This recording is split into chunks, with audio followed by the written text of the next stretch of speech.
Hola, soy Elena, la vieja de lengua. Hoy vengo a leerles un relato de terror de este libro de Ana María Joa que se llama La fábrica del terror 2. Está La fábrica del terror 1. Es un libro muy interesante porque tiene historias recopiladas de muchísimas culturas del mundo. La autora lo dedica a todos los que no tienen miedo de asustarse. Y en el comienzo del prólogo dice que un día se le ocurrió hacer una lista de cosas que dan miedo. Y yo les pregunto a ustedes, ¿qué cosas les dan miedo? ¿En la vida real o en los cuentos? Me gustaría que me cuenten porque me interesa. El relato que les voy a leer pertenece a la cultura iroquesa, una cultura que vivió en América del Norte, en la zona de Nueva York. El relato, que me encanta, se llama El esqueleto devorador de hombres. Aunque pertenecía a la hermandad de los osos, hombres y mujeres a quienes el gran espíritu oso les ha dado el poder de la sabiduría, Luna Pequeña era demasiado joven para ser hechicera o mujer sabia.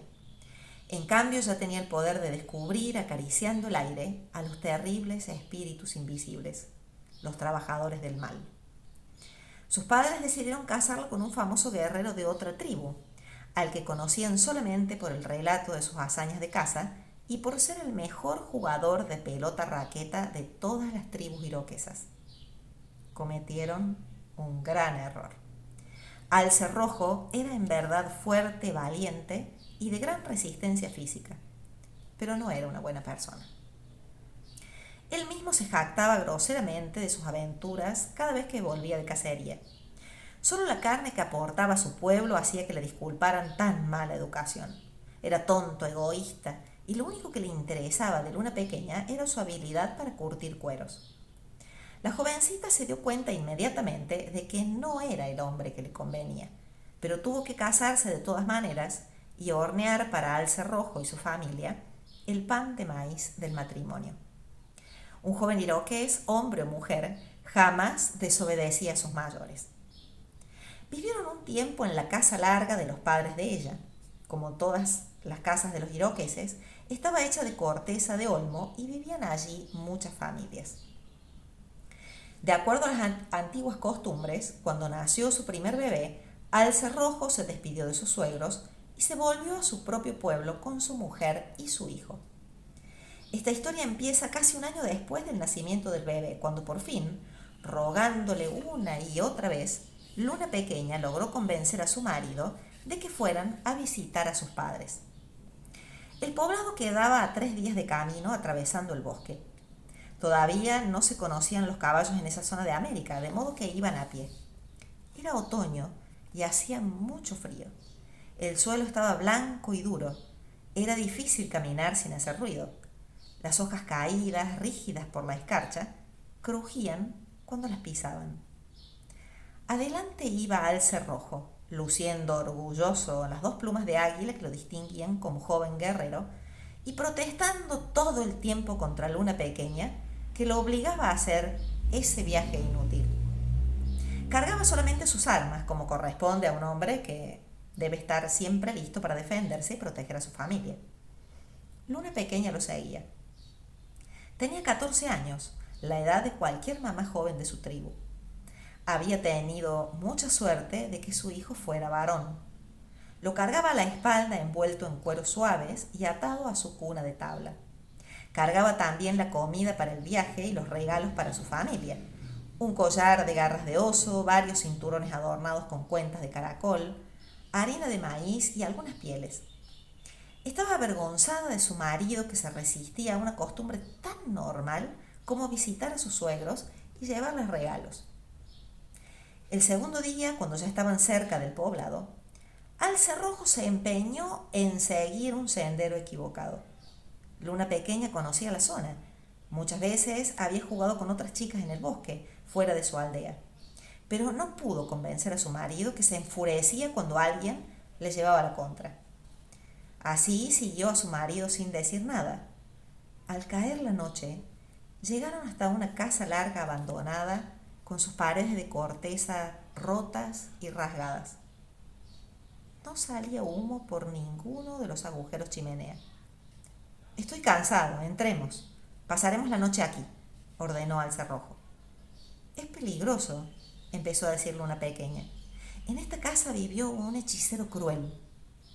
Pero su marido la interrumpió con una mirada tan furiosa que Luna Pequeña decidió callarse una vez más y no contarle la historia de la casa abandonada. Había vivido allí un hombre malvado que tenía magia y la usaba para hacer daño. Se convertía en cabeza voladora y así transformado, atrapaba a los hombres y se los comía como si fueran conejos. Cuando el resto de los habitantes de esa casa larga se dieron cuenta, empezaron a mudarse lejos, familia por familia, dejándolo solo, ya que no se atrevían a echarlo.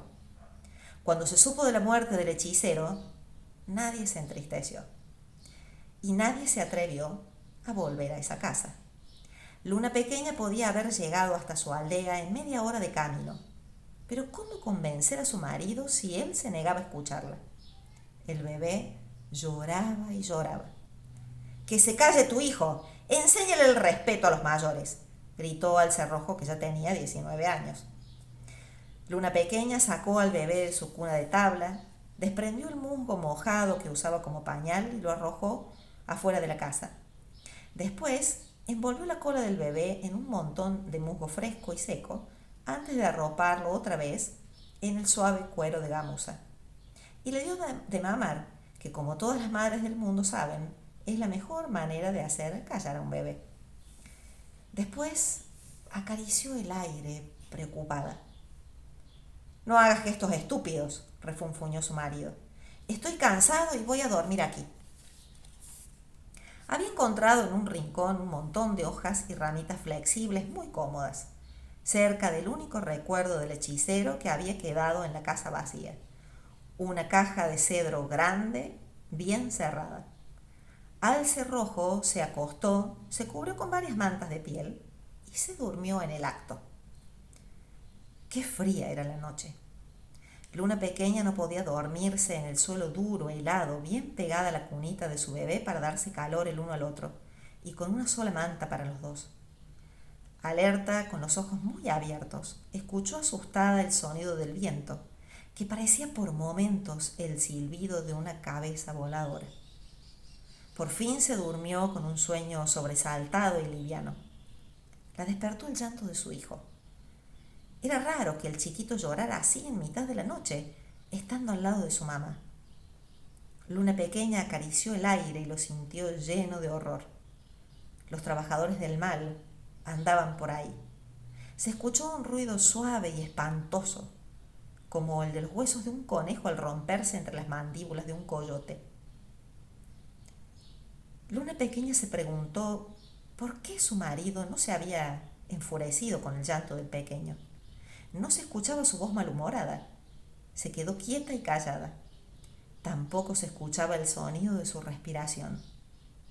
Miró hacia el rincón donde dormía al cerrojo en su cómoda cama de ramas. No estaba allí.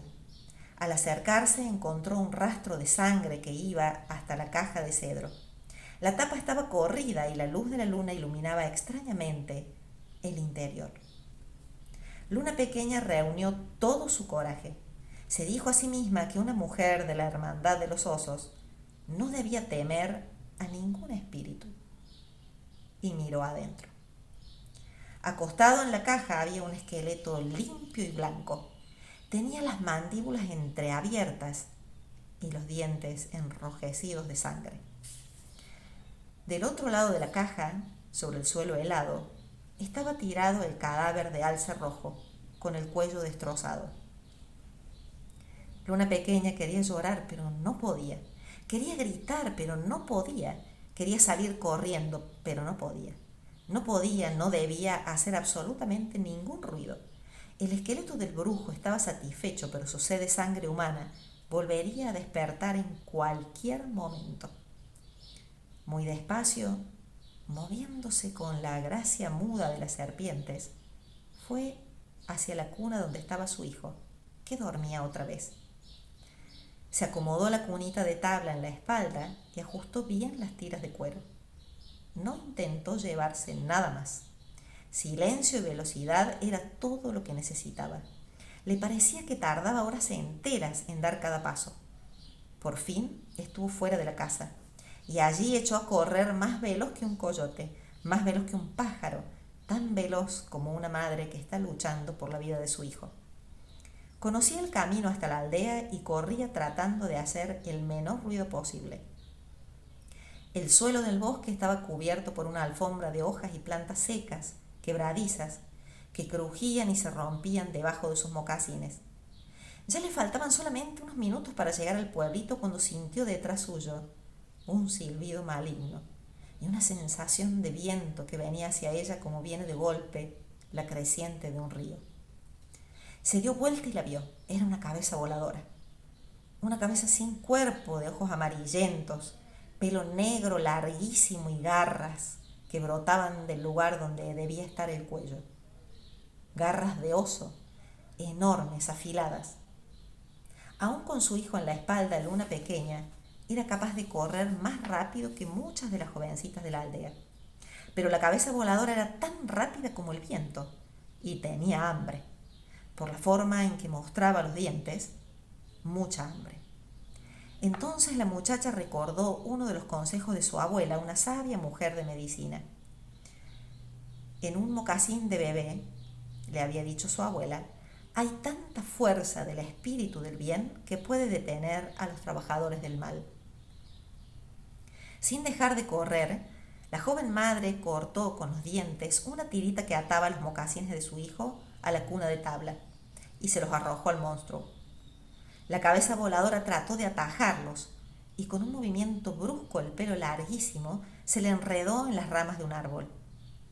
Por un momento quedó atrapada, luchando por soltarse. Mientras tanto, Luna pequeña llegaba jadeando, agotada, sin aliento, a cierto árbol en cuya corteza ella misma había tallado cuando era pequeña el dibujo de una luna.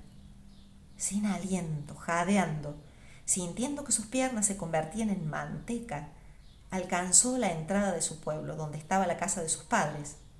Empezaba a amanecer. La gente de la casa larga solía levantarse con las primeras luces, pero esta vez los había despertado el sonido sibilante de la cabeza voladora atravesando la noche, y estaban todos en la linde del bosque tratando de distinguir lo que pasaba.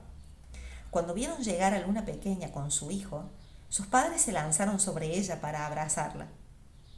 Por fin empezaba a asomar el sol en el horizonte. Dejando al bebé con sus padres, Luna pequeña llevó a los guerreros al árbol donde la cabeza se había enredado el largo pelo. El monstruo habría logrado soltarse porque allí no estaba. Estaba más lejos y miró a los humanos con sus ojos amarillos, llenos de odio, despidiendo llamas, y desapareció en el aire, porque nada pueden los espíritus del mal después que amanece. Sin embargo, la gente del pueblo esperó a que el sol estuviera bien alto en el cielo antes de ir, todos juntos, conducidos por un hombre de medicina, hasta la casa abandonada. Todo estaba como Luna pequeña lo había dejado. El esqueleto sonriente en su caja, mostrando los dientes enrojecidos de sangre, y el cadáver de Alce Rojo en el suelo.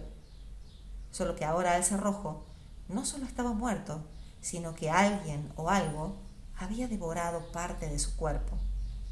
El hombre de medicina entonó sus cánticos del bien y esparció las hierbas adecuadas mientras el resto del pueblo apilaba leña contra las paredes de corteza. Cuando la casa abandonada ardió en el incendio, un extraño silbido se confundió con el ulular del viento. Era el espíritu del hechicero que volaba invisible a reunirse con su amo, convertido una vez más en cabeza voladora. De Luna pequeña se cuentan muchas historias. Unos dicen que volvió a casarse varias veces, porque todos sus maridos iban muriendo en la guerra constante entre los iroqueses y los cheroquis. Otros dicen que volvió a casarse solo una vez con un hombre de medicina. Pero todos están de acuerdo en que tuvo varios hijos que lograron sobrevivir hasta ser adultos, y con el tiempo ella misma se convirtió en una mujer sabia. Un buen destino para una muchacha iroquesa de la Hermandad de los Osos. Este cuento es El esqueleto devorador de hombres. En este libro, La fábrica del terror 2, de Ana María Schwab. Espero que les haya gustado y les agradezco si dejan un me gusta o un comentario. Chao, nos vemos.